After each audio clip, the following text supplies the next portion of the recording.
Sudah tahu kan elemen-elemen musik itu? Sekarang kita akan pelajari lagi lebih dalam mengenai fungsi-fungsi musik. Nah, musik ini ada gunanya guys, ada fungsinya. Jadi diciptakan itu tidak hanya sekedar diciptakan, tetapi ada gunanya. Nah, gunanya atau fungsinya itu apa saja? Sebenarnya ada banyak sekali guys, tetapi ini yang Mas Nu tahu. Di antaranya untuk sarana mengungkapkan isi hati. Yang kedua, sarana upacara adat. Kemudian ada sarana ibadah, sarana inspirasi, sarana identitas atau ciri khas, sarana hiburan, ekonomi, popularitas, macam-macam guys. Sebenarnya masih banyak lagi, tapi mungkin beberapa yang sudah Mas Nu sebutkan tadi yang akan teman Mas Nu alias Mas Gaul jelaskan berikut ini. Check this out.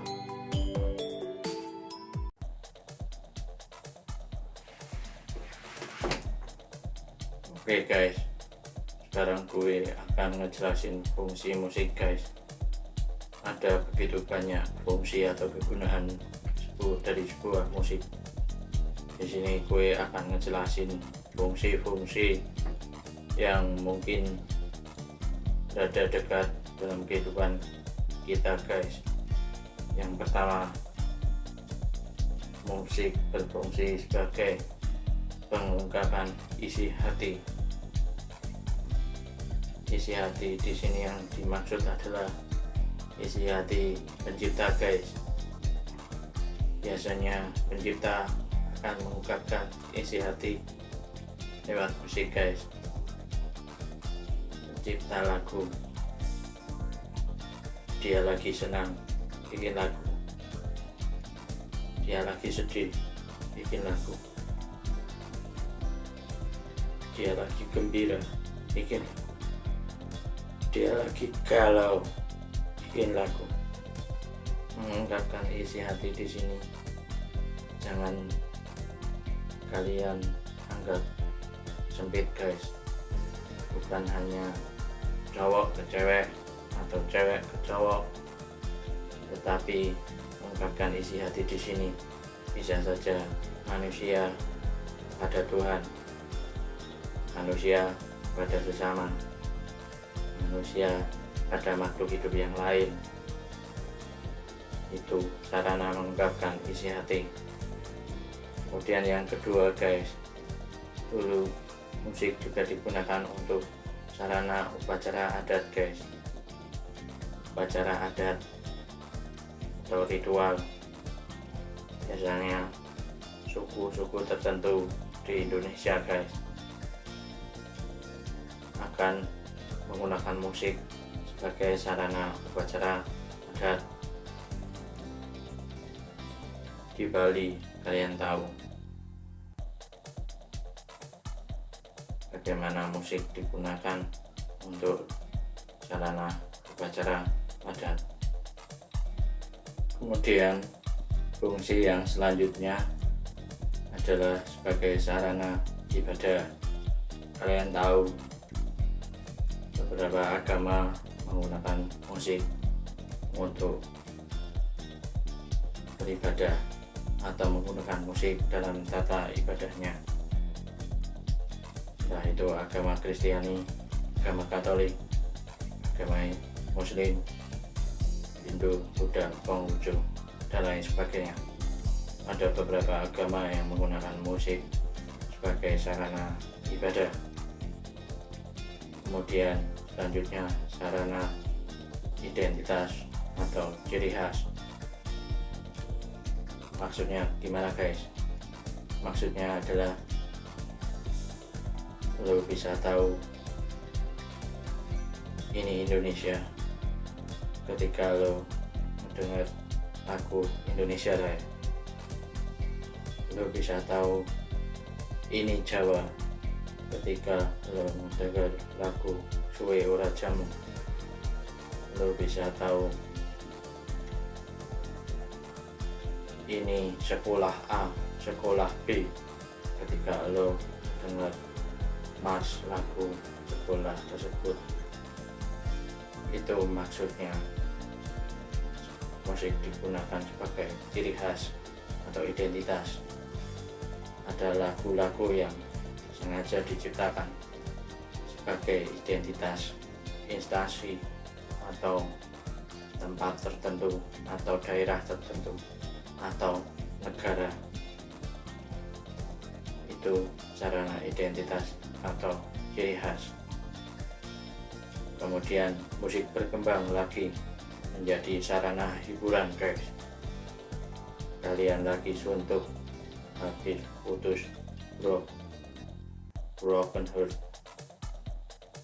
patah hati dengan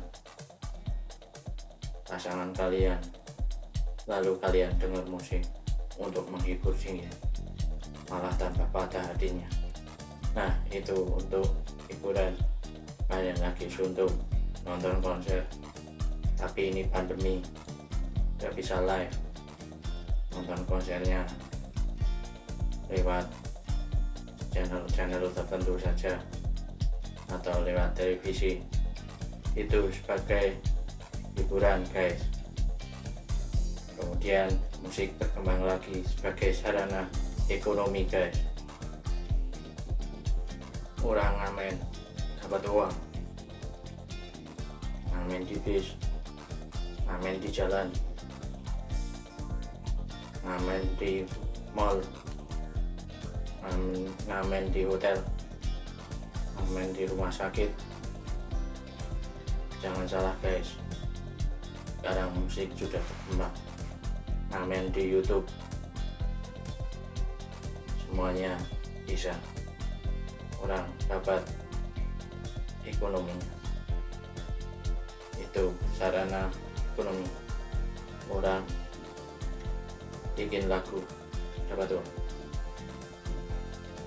orang aransemen lagu dapat uang, orang nyanyi dapat uang. Musik sebagai sarana ekonomi. Kemudian berkembang lagi musik sebagai sarana popularitas.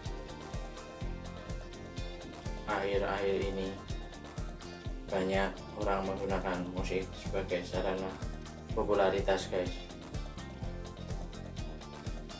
Mereka tidak begitu mementingkan unsur musik atau elemen musiknya, tetapi lebih mementingkan popularitas, guys. Mohon maaf, guys, ada misalnya artis yang namanya mulai meredup, kemudian pindah haluan untuk menyanyi atau main alat musik, biasanya menyanyi, guys, supaya tetap dikenal dan namanya tidak redup. Itu sah-sah saja, guys. Dunia pertaktikan dalam artis,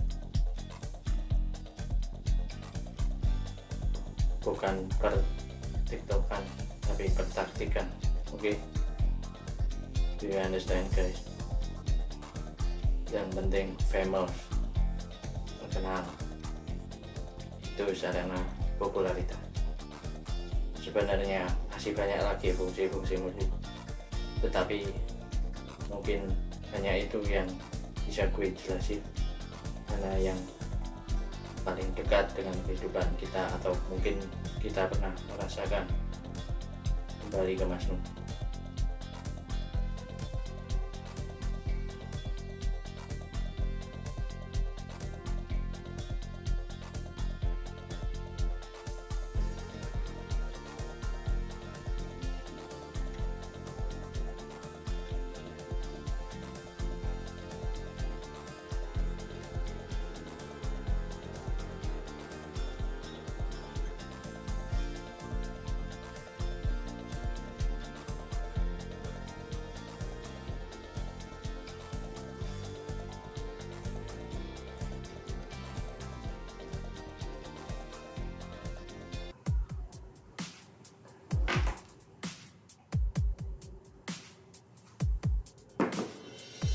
news guys, kopi. Sampai di mana kita tadi? Oh iya, betul sekali. Sekarang kalian kan sudah tahu musik itu apa. Sekarang ke tradisional. Tadi kan musik tradisional. Nah, tradisional itu apa sih? Tradisional itu berasal dari kata that's right, tradisi. Nah, apa sih tradisi itu? Tepat sekali, tradisi itu turun temurun. Nah, musik tradisional, musik yang turun temurun. Singkat kata, musik tradisional itu adalah musik yang hidup dan berkembang di masyarakat secara turun temurun. Nah, musiknya itu maksudnya secara turun temurun gimana sih?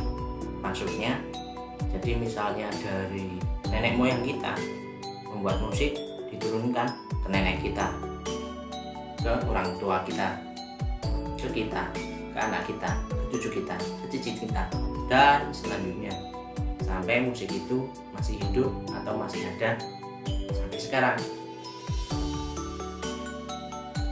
Jadi kalau tadi dicontoh yang pertama, musik tradisional itu seperti contoh yang tadi, yang ini, that's right, itu musik tradisional karena diturunkan. Kenapa gamelan masih ada sampai sekarang? Karena diturunkan. Lalu yang ini, ya, ini juga musik tradisional guys, karena diturunkan. Nah, hanya bedanya kalau yang musik gamelan tadi mungkin belum semendunia musik chamber atau orkestra guys. Chamber atau orkestra itu awalnya juga musik tradisional, tetapi mereka sudah mendunia guys, sehingga ya memang tidak bisa dipungkiri banyak orang mengira bahwa musik chamber atau orkestra itu termasuk yang modern, tapi sebenarnya chamber atau orkestra itu juga musik tradisional karena dilihat dari alat musiknya saja itu adalah alat musik tradisional Eropa awalnya, tapi sekarang sudah dikembangkan dan sudah tidak hanya di Eropa saja, di Indonesia ada, di Amerika ada, dan lain sebagainya. Oke, selanjutnya ada 3 komponen yang mempengaruhi musik tradisional guys. Yang pertama, seniman. Yang kedua, musik itu sendiri. Dan yang terakhir adalah masyarakat penikmat. Ketiga komponen ini harus saling berkaitan dan seharus ada guys.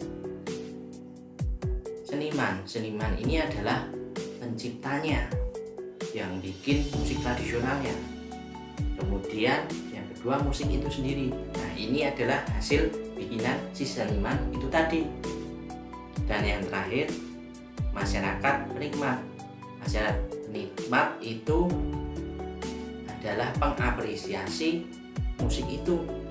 Kalau ketiganya atau hanya salah satunya tidak ada, ya musik tradisional itu tidak akan tumbuh dan berkembang. Sebagai contoh, kalau nggak ada seniman, berarti nggak ada yang diciptakan. Kalau nggak ada musiknya atau musiknya sudah diciptakan tetapi hilang, ya berarti tidak ada musik tradisionalnya, hilang tuh. Dan yang terakhir, sudah ada seniman, senimannya sudah menciptakan, lagunya ada, tetapi masyarakatnya itu tidak mengapresiasi, ya itu akan hilang. So, kita sebagai masyarakat bangsa Indonesia harusnya lebih menghargai lagi nih musik tradisional di Indonesia. Supaya apa? Supaya nggak hilang, karena senimannya sudah ada, lagunya sudah ada. Ya, kita sebagai masyarakat harus ada untuk mereka supaya musik tradisional Indonesia tetap ada guys. Jadi jangan sampai kita nggak menghargai, kita nggak mengapresiasi, terus musik kita diambil oleh bangsa lain, baru kita bereaksi. Kalau kita sendiri tidak menghargai, kita sendiri tidak mengapresiasi, ya kalau diambil oleh bangsa lain yang mengapresiasi, ya jangan salahkan mereka guys. Kita harusnya menyalahkan diri kita yang harus lebih menghargai musik tradisional guys, khususnya di Indonesia. Oke guys.